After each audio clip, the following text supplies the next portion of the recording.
بيتزايد بسرعة وبدرجة خطيرة، وبيعمل آثار سلبية على العالم كله، من أول حرايق الغابات للفيضانات والزلازل اللي كل شوية تحصل. الآثار دي منها آثار نفسية وهي اللي هنتكلم عنها دلوقتي.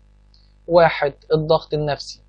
نتيجة للتغير المناخي درجة الحرارة بتزيد كل يوم عن التاني، ولأن الحرارة عامل ضغط نفسي وجسمي، فالأبحاث لقت ارتباط ما بين زيادة درجات الحرارة والمشاكل النفسية زي اضطرابات المزاج والقلق والشيزوفرينيا وحتى الخرف. 2. زيادة العنف.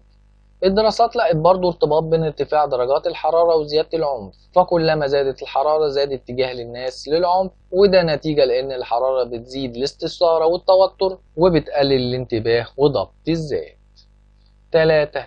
الجفاف والتصحر. الجفاف والتصحر مرتبط باليأس النفسي والقلق والاكتئاب، خصوصا عند المزارعين. 4. تلوث الهواء. حاجة من اللي بتساعد على زيادة التغير المناخي هي حرق الوقود والمخلفات، وده في نفس الوقت بيزيد من تلوث الهواء، واللي بالتالي بيزيد من القلق والاضطرابات النفسية التانية. 5. ضياع الأماكن المهمة للواحد.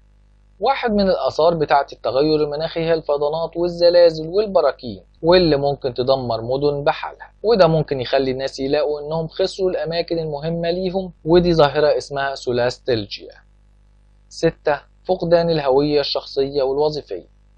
فقدان ممتلكات شخصية مهمة للواحد نتيجة إن بيته تعرض للضرر أو التدمير بطريقة أو غيرها بسبب التغير المناخي ممكن يضعف من إحساس الواحد بذاته وهويته، لأن الممتلكات الشخصية بتساعد الواحد إنه يحس بهويته، وخصوصا لو الحاجات دي بتمثل لحظات مهمة في الحياة. 7. فقدان الاستقلالية والسيطرة. التغير المناخي ممكن يسبب تغيير في عادات الواحد اللي اتعلمها على مر السنين، وبرضه بيزيد من مضايقات الحياة اليومية اللي ممكن يكون ليها أثر نفسي على الناس، زي فقدان الإحساس بالسيطرة والاستقلالية. فالرغبة في عمل الحاجات الأساسية باستقلالية واحد من الحاجات النفسية الأساسية، واللي ممكن تتهد عند الناس اللي بيضطروا يسيبوا بيوتهم أو بلدهم بسبب الظروف الصعبة. 8. فقدان الثقافة.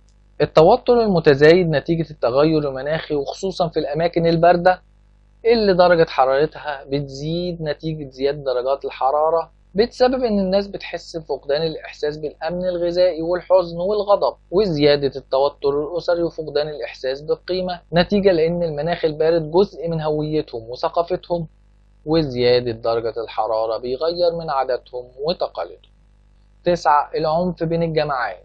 التغير المناخي بيزيد العداء والصراع بين الجماعات، فالدراسات بينت إن الناس اللي بيفكروا حوالين التغير المناخي بقوا أكتر عدوانية ضد الناس اللي بره الجماعة الاجتماعية بتاعتهم. إزاي نقلل من الآثار السلبية للتغير المناخي؟ 1. بناء الثقة في مرونة الشخص. الناس اللي عندهم إحساس بالإيجابية حوالين قدرتهم على التغلب على مصدر التوتر والصدمات بيبقوا أحسن من اللي عندهم كفاءة ذاتية منخفضة. والثقة في مرونة الواحد ارتبطت مع أعراض أقل الاضطراب ما بعد الصدمة والاكتئاب وقلة المشاعر السلبية بعد الكوارث. 2. زيادة التفاؤل والأمل. الناس اللي بيلاقوا حاجة إيجابية في ظروفهم بيقدروا يبقوا أحسن من الناس الأقل قدرة على تنظيم تفكيرهم وعواطفهم، فالتفاؤل بيزيد من قدرة الواحد إنه يحس بمشاعر إيجابية في الأوقات الصعبة، وده بيساعدهم في التعافي والتأقلم بشكل أحسن. 3. زيادة التأقلم النشط والتنظيم الذاتي. دول بيتضمنوا الأبعاد المعرفية زي الحفاظ على الأفكار والمشاعر، والأبعاد السلوكية زي التدوير باستمرار على حلول والدعم. 4.